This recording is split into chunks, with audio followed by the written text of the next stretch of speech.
Hello everyone, welcome to my channel. तो आज हम लोग 12th HSC का फिजिक्स सॉल्व करेंगे जी। बोर्ड का HSC बोर्ड का फिजिक्स का पास्ट ईयर का पेपर सॉल्व करेंगे टॉपिक वाइज। तो आज का टॉपिक है magnetic effect due to electric current. Magnetic effect due to electric current. ठीक है, तो देखो इसका सेकंड क्वेश्चन है अ सोलेनॉइड ऑफ लेंथ। तो गिवन डाटा लिखने का भी मार्क्स होता है। तो सोलेनॉइड दिया है, सोलेनॉइड। ठीक है, इसका लेंथ का वैल्यू दिया जी पाई मीटर।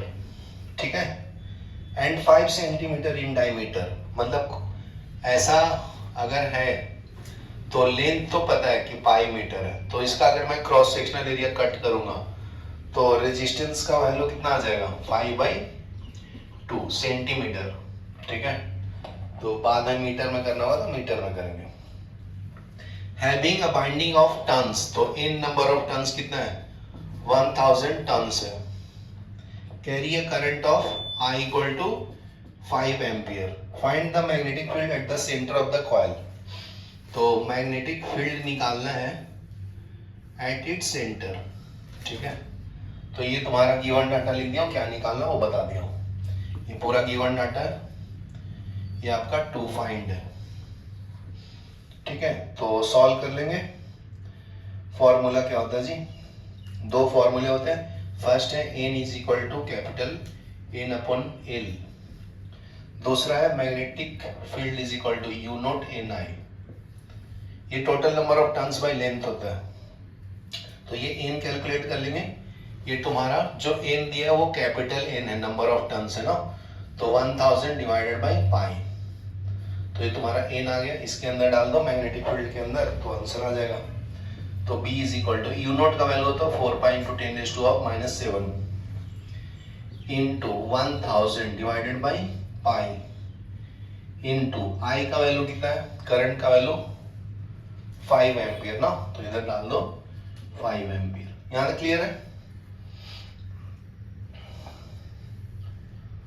यहाँ तक क्लियर है ना? तो इसमें तो एरिया वाला वैल्यू यूज नहीं हुआ ना, ये वाला पार्ट नहीं यूज हुआ ना, तो इसकी जरूरत नहीं है, एक्स्ट्रा नॉलेज दिया था।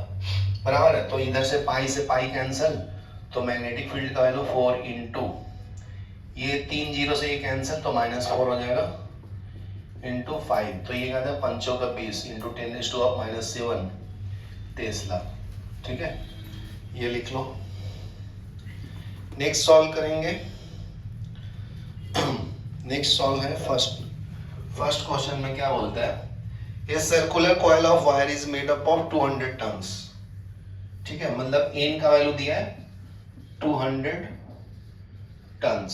Circular coil each of radius, तो R का वैल्यू 10 सेंटीमीटर दिया। सर्कुलर है तो रेडियस भी तो होगा ना जी, इसका 10 सेंटीमीटर रेडियस दिया। If a current I is equal to 0.5 ampere passes through it, what is the magnetic field at the center of the coil? ठीक है, magnetic field at the centre of the coil का formula क्या होगा? तो ये formula होता है B is equal to U naught NI divided by 2R।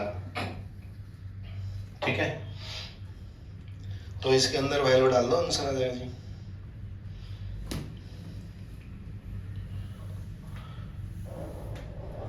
तो magnetic field is equal to u naught कितना होता है 4 पाई इंटू 10⁻⁷। ये यू नॉट का वैल्यू हो गया। नंबर ऑफ टर्न्स कितना है 200 इंटू करंट का वैल्यू कितना है 0.5 डिवाइडेड बाय 2 इंटू R का वैल्यू कितना है 10। मीटर में करूंगा तो कितना आएगा डिवाइड बाय 100। ये समझा? सॉल्व कर लो, आंसर आ जाएगा। ठीक है, तो इससे कैंसल, एक 10 ऊपर चला जाएगा, ये 2 से कैंसल 100। तो magnetic field is equal to 4 pi into 10⁻⁻⁷ into 100 into 10 into 0.5। ये पॉइंट अलर्ट हटाएंगे तो 10 आएगा। तो magnetic field is equal to 4 pi into 10⁻⁷ into 100 into 5। तो magnetic field is equal to, इससे कैंसिल करूंगा -5 आएगा, तो 4 पाई इंटू 10⁻⁻5 इंटू 5 मल्टीप्लाई कर लो, आंसर आ जाएगा जी। ठीक है, तो मैग्नेटिक फील्ड का वैल्यू टोटल फाइनल है 6.284 10⁻⁻4 टेस्ला। ठीक है, ये लिख लो, पॉज करो। नेक्स्ट क्वेश्चन देखो, based on axial magnetic field. तो magnetic field at the centre of the circular current carrying current of radius, तो रेडियस का वैल्यू दिया जी 12 सेंटीमीटर। तो magnetic field at the centre दिया हुआ है, B at the centre is given 6 into 10⁻⁻6 Tesla, T मतलब टेस्ला है। What will be the magnetic moment of the coil. Magnetic moment को एम से रिप्रेजेंट करते हैं, मैग्नेटिक मोमेंट, इसको हम लोग फाइंड करना है, समझा। तो बहुत सिंपल है, magnetic field at the centre is given, formula is U not I upon 2R। तो ये यूज कर लो, इसमें से मैग्नेटिक मोमेंट आ जाएगा। ठीक है, तो ये हो गया। तो इसको मैं थोड़ा रीअरेंज करता हूँ, क्योंकि मैग्नेटिक मोमेंट जो होता है वो फॉर्मूला होता है I इंटू ए, तो I into pi r square होगा, सर्कल है ना, तो ये मैग्नेटिक मोमेंट होता है। सर्कल का फॉर्मूला पाई आर स्क्वायर होता है ना, area of circle is pi r square. यहाँ क्लियर है। तो BC इज इक्वल टू क्या हो जाएगा, इसको मैं थोड़ा रीअरेंज कर लेता हूँ। देखो U नॉट I इंटू पाई, तो पाई से मल्टीप्लाई किया हो तो पाई से डिवाइड भी करूंगा, समझा, पाई से मल्टीप्लाई यही आएगा। ठीक है, अभी क्या करो, इसको एरिया बना दो, पाई आर स्क्वायर चाहिए ना, तो U नॉट I इधर पाई आर स्क्वायर, तो आर स्क्वायर से मल्टीप्लाई किया हो तो आर स्क्वायर से डिवाइड भी करना पड़ेगा ना, और पहले से क्या बचा है तुम्हारा 2 पाई आर। ठीक है, तो देखो अभी ध्यान से सुना, इसको क्या लिख सकता हूँ, ये इसको मिला के मैग्नेटिक मोमेंट, तो U naught into M divided by 2 pi r cube हो जाएगा BC का वैल्यू। ये समझा क्या। ठीक है, तो पहले तो रिलेशन ही निकालना है, तो अभी क्या करो, यहाँ से एम का वैल्यू कैलकुलेट करो। तो ये फॉर्मूला इज इक्वल टू क्या आएगा, एम इक्वल टू क्या आएगा, B into 2 pi r cube divided by mu naught, M is equal to, तो b का वैल्यू कितना है जी 6 इंटू 10⁻⁻6, 2 इंटू पाई का वैल्यू 22/7 लिख देता हूँ, नहीं तो 3.14 इंटू r का वैल्यू कितना दिया था 12 सेंटीमीटर, तो 12 इंटू 10⁻⁻2 मीटर हो गया, उसका क्यूब करना। ठीक है, U नॉट का वैल्यू कितना है, ये होता है 4 पाई इंटू 10⁻⁻7। सॉल्व करो, आंसर आ जाएगा, सिंपल है ना। तो ये पाई का वैल्यू होता है, कैंसिल कर लो, तो m इक्वल टू ये ऊपर जाएगा तो ये 1 बचेगा, तो 6 इंटू 2 इंटू ये 12 into 12 into 12 into 10⁻⁻6 divided by 4 आएगा, 4×3=12, m इज इक्वल टू, ठीक है, इसको मल्टीप्लाई करो, 12 हो जाएगा, ये 3 हो जाएगा, ये 12 जा 144 इंटू 10⁻, ये -1 था तो ऊपर जाएगा 10⁻⁻7, तो m इज इक्वल टू कितना, 5×4 = 36 इंटू 144 इंटू 10⁻⁻7। ठीक है, तो ये हो जाएगा m का value 5.184 into 10⁻⁻2 ampere metre square. तो ये मैग्नेटिक मोमेंट का फॉर्मूला हो गया, चलो लिख लो। ठीक है, नेक्स्ट सम देखो क्या बोलता है, calculate the current flowing through 2 long wire carrying current equal current and separated by a distance. 2 wire है, दोनों में से करंट फ्लो हो रहा है जी, सेम डायरेक्शन फ्लो हो रहा है, flowing through 2 parallel current equally. ठीक है, तो बोला नहीं कि कौन से में फ्लो हो रहा है, अगर सेम डायरेक्शन में बोलेंगे तो अट्रैक्ट करता है, इनके बीच का डिस्टेंस दिया हुआ है 1.35 सेंटीमीटर। ठीक है, force per unit length F by L का वैल्यू दिया है 4.76 into 10⁻⁻² newton per metre. Calculate the current flowing through the two long parallel wire equally current separated by distance.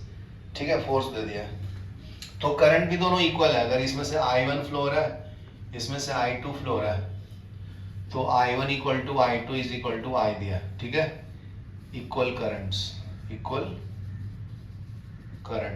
बराबर है। तो फोर्स पर यूनिट लेंथ का formula क्या है जी?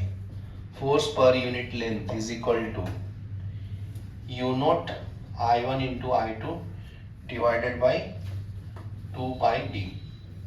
ठीक है, ये फॉर्मूला है जब दो वायर में से करंट फ्लो होगा। ठीक है, तो उसका फॉर्मूला है force per unit length is equal to you naught I1 into I2 divided by 2 pi D. ठीक है, तो कैलकुलेट कर लेंगे, बहुत सिंपल है। तो फोर्स पर यूनिट लेंथ का वैल्यू दिया है, ये गिवन डाटा है ना तुम्हारा, कितना है जी? 4 into 10 4.76 into 10⁻⁻² newton per metre is equal to you naught का वैल्यू कितना है 4 पाई इंटू 10⁻⁻7। ये दोनों करंट सेम है ना, तो ये I इंटू आई हो जाएगा, मतलब I square divided by 2 pi. D का वैल्यू दिया है 1.35, तो मीटर में करेंगे 10⁻⁻²। समझा? तो अभी सिंपल है, सॉल्व कर लो, आंसर आ जाएगा। ये पाई से पाई कैंसिल कर लेना, ये 2 टाइम में कैंसिल हो जाएगा। ठीक है, और सिंप्लीफाई कर दो तो ये हो जाएगा 4.76 into 10⁻⁻² is equal to 2 into 10⁻⁻7 into I square divided by, ठीक है, 1.35 इंटू 10⁻²। इससे ये कैंसिल होगा, -5 आएगा, बराबर है। तो I square is equal to 4.76 into 1.35 divided by 2 into 10⁻⁻5। ठीक है, तो taking square root both side क्या आएगा 4.76 इंटू 1.35 डिवाइडेड बाई 2 इंटू 10⁻⁻5। इससे करंट का वैल्यू फाइंड कर लेंगे। ठीक है, तो square root taking square root both side किया ना,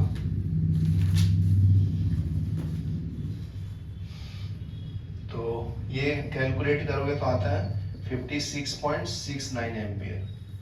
ठीक है, लिख लो।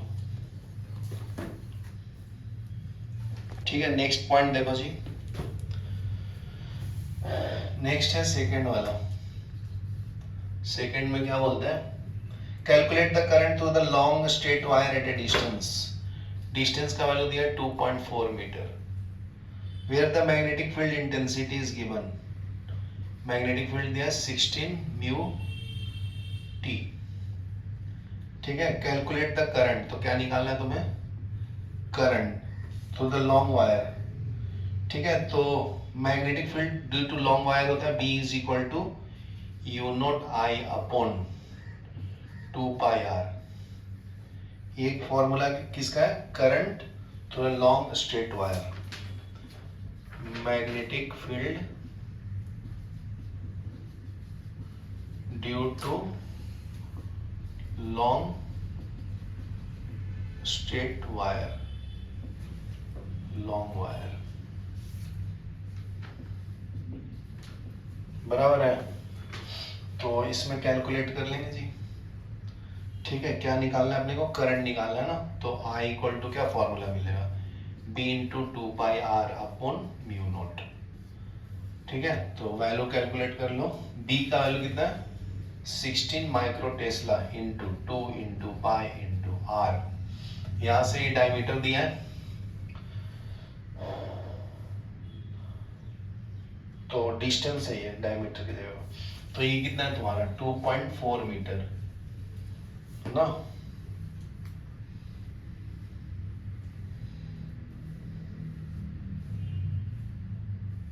अच्छा, ये सेंटीमीटर में, मीटर में नहीं है, तो मीटर में करेंगे तो 2.4 इंटू 10⁻⁻² मीटर।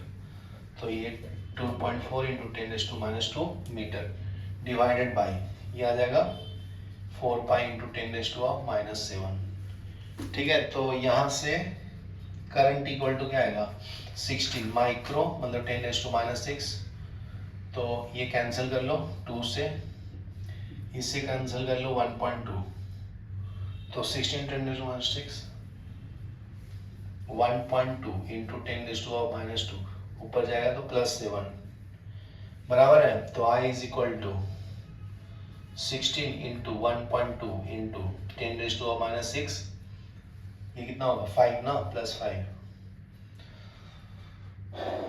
तो ये करंट का वैल्यू 1.92 एम्पियर आ जाता है, 1.92 एम्पियर। यहाँ तक क्लियर है? अभी नेक्स्ट देखो, सेकेंड वाला सॉल्व करेंगे। क्या बोलता है, circular coil of 300 turns average area. तो नंबर ऑफ टन्स कितना दिया जी 300 टन्स, ठीक है।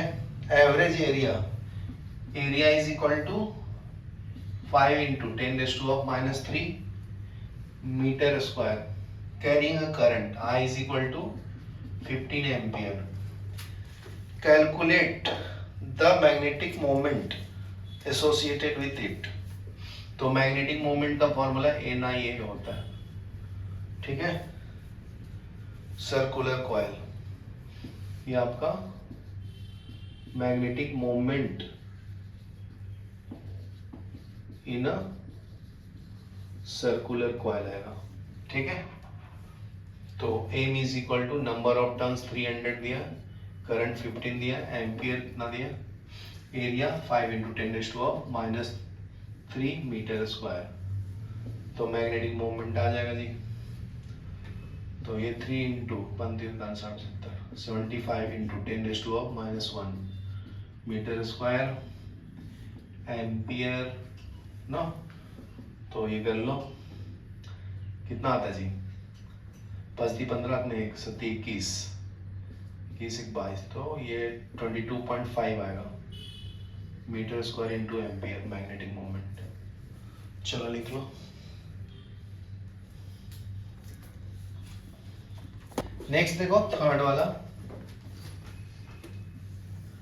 थर्ड में क्या है, a moving coil galvanometer MCG has turns, कितना टर्न है 10 टर्न्स, ठीक है। ईच ऑफ लेंथ L कितना है 12 सेंटीमीटर, विड्थ कितना है 8 centimetre. The coil of MCG carrying a current I is equal to कितना है 125 micro ampere, is kept perpendicular to uniform magnetic field. तो B कितना है 10⁻² tesla. The twisted constant of phosphor bronze fibre is given. इसका constant value दिया, किसका, ये material का नाम दिया है फॉस्फर ब्रोंज। इसका K का वैल्यू दिया है 12 इंटू 10⁻⁹ न्यूटन मीटर पर डिग्री, समझा। कैलकुलेट द डिफ्लेक्शन प्रोड्यूस्ड, तो फाई निकालना है, इसको डिफ्लेक्शन बोलते हैं, डिफ्लेक्शन प्रोड्यूस्ड। यहां तक क्लियर है? तो फॉर्मूला क्या है, I is equal to K phi upon NAB, ठीक है। तो यहां से डिफ्लेक्शन का फॉर्मूला क्या आएगा, phi is equal to INAB divided by K, ठीक है। तो इसके अंदर वैल्यू डाल दो, आंसर आ जाएगा जी। तो deflection is equal to I का वैल्यू कितना दिया 125 माइक्रो बोले थे 10⁻⁶ एम्पियर, ठीक है। इन नंबर ऑफ टर्न्स कितना दिया 10 इंटू ए कितना लेंथ, एरिया आएगा ना, ए मतलब एरिया, लेंथ इंटू विड्थ। तो लेंथ कितना है 12, विड्थ कितना है 8, और ये आएगा 10⁻² माइनस 10⁻⁴ मीटर स्क्वायर, उसको मीटर में कन्वर्ट कर दिया। तो 8 इंटू 10⁻² मीटर होगा, ये आपका विड्थ, ये लेंथ हो जाएगा 12 इंटू 10⁻² मीटर। यहां क्लियर है? सब वैल्यू डाल दिया हूं, बी का वैल्यू नहीं डाला ना, तो 10⁻² टेस्ला डाल दो इंटू 10⁻² टेस्ला। सबका यूनिट भी लिख दिया हूं, डिवाइडेड बाय के क्या तुम्हारा, ये आपका है फेजर कांस्टेंट न्यूटन मीटर पर डिग्री। तो ये कितना है 12 इंटू 10⁻⁹ न्यूटन मीटर पर डिग्री। यहां तक क्लियर है? तो सॉल्व कर लेंगे। फाई इज इक्वल टू कितना आएगा जी, ये 12 से 12 कैंसिल, ठीक है, तो 125 इंटू 10⁻⁻⁶, ये कितना है -4 प्लस 1, इसका पावर 1 है ना, ये -2 ऊपर जाएगा तो +9, ठीक है। तो सॉल्व कर लो, ये आंसर है।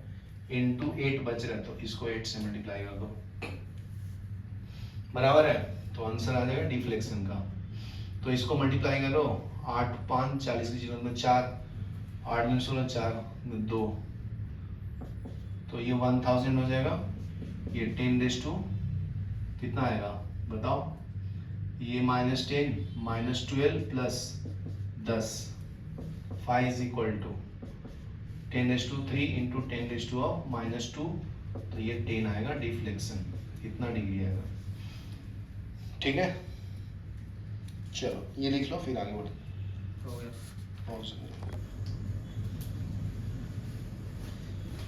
A coil has n turns, तो n टर्न्स दिया है कॉइल का, of coil.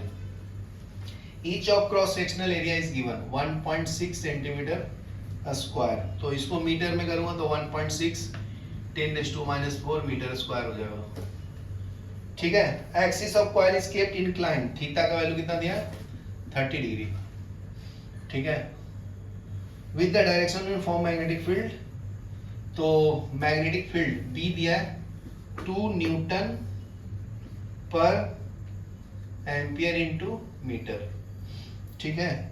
Torque is also given, that is 0.02 newton metre is experience by the coil with the current का वैल्यू भी दिया कितना 1.25 ampere through. Calculate N, number of turns N बताना है, ठीक है। तो बहुत सिंपल है, torque is equal to formula जो होता है याद कर लो, NIAB sin थीटा, ठीक है। इस सब का मतलब भी बता देता हूं, ये होता है टाउ का मतलब होता है टॉर्क ना, टॉर्क। एन क्या है नंबर ऑफ टर्न्स, आई क्या है करंट, ए क्या है एरिया, बी क्या है मैग्नेटिक फील्ड, ये थीटा एंगल डिग्री है ना। तो तुम्हें क्या निकालना है इसमें से, ये एन निकालना है, बराबर है। तो एन इज इक्वल टू क्या आएगा tau upon I A B sine theta, बराबर है। तो टाउ का वैल्यू कितना हो गया जी 0.02 डिवाइडेड बाय करंट का वैल्यू कितना है 1.25 इनटू एरिया कितना है 1.64 10⁻⁻⁴ इनटू, बराबर ना। बी का वैल्यू कितना है मैग्नेटिक फील्ड का 2 दिया है ना, इनटू 2, और क्या है sin 30 1/2 होता है, तो ये 2 कैंसिल। तो इन नंबर ऑफ टर्न्स आ जाएगा तुम्हारा, ये आता है ऑलमोस्ट 58। यहाँ तक क्लियर है? तो ये फॉर्मूला आ गया। नेक्स्ट सॉल्व करेंगे हम लोग। नेक्स्ट है a cyclotron is used to accelerate a proton to kinetic energy of 5 mega electron volt, ठीक है। साइक्लोट्रॉन, तो इसका काइनेटिक एनर्जी का वैल्यू दिया है 5 मेगा इलेक्ट्रॉन वोल्ट, ठीक है। मेगा मतलब 10⁻⁶ होता है मेगा इलेक्ट्रॉन वोल्ट, ठीक है। If the strength of magnetic field in the cyclotron is given, B क्या है इसका मैग्नेटिक फील्ड, ये कितना दिया है 2 टेस्ला। फाइंड द रेडियस, क्या निकालना है radius and frequency F for the applied alternating voltage, ठीक है। तो फॉर्मूला यूज कर लो, रेडियस का फॉर्मूला होता है mb/bq, ठीक है, रेडियस का फॉर्मूला। फिर फ्रीक्वेंसी का फॉर्मूला भी याद कर लो, b × q divided by 2πm, ठीक है। तो कैलकुलेट कर लो फटाफट, रेडियस का वैल्यू, एम क्या है, मास ना, तो mass of proton, mass of proton होता है 1.67 10⁻⁻27 इनटू वी क्या है, V V V V V कितना है 3 × 10⁻7। बोला ना कितने स्पीड से मूव कर रहा है, उसने बोला है, कितना बोला है जी, दिया है वेलोसिटी ऑफ प्रोटॉन 3 × 10⁻7 मीटर दिया, मीटर पर सेकंड, वेलोसिटी मीटर पर सेकंड। ठीक है, तो v का वैल्यू डाल दो 3 × 10⁻7 मीटर पर सेकंड डिवाइडेड बाय v कितना है, magnetic field 2 Tesla into q का वैल्यू कितना है, चार्ज ऑन प्रोटॉन कितना होता है 1.6 × 10⁻⁻19। तो रेडियस का वैल्यू कैलकुलेट कर लेना, तो तुम्हारा ये आ जाता है 0.1566 मीटर।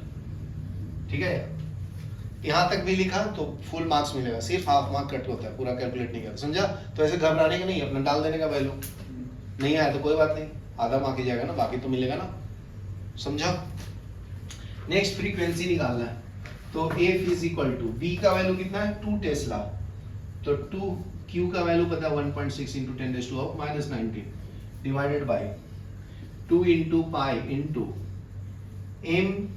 m मास है ना, मास कितना है 1.67 10⁻⁻27। m यहाँ मास ऑफ प्रोटॉन है, मैं लिख देता हूँ यहाँ पे, m is mass of proton, तो ये कितना है 1.67 10⁻⁻27 kg बराबर है। तो ये वैल्यू डाल दिया और कैलकुलेट कर लेना, F का वैल्यू 3.049 10⁻⁷ हर्ट्ज। ठीक है, ये फ्रीक्वेंसी का वैल्यू आ गया, चलो लिख लो, पॉज करो।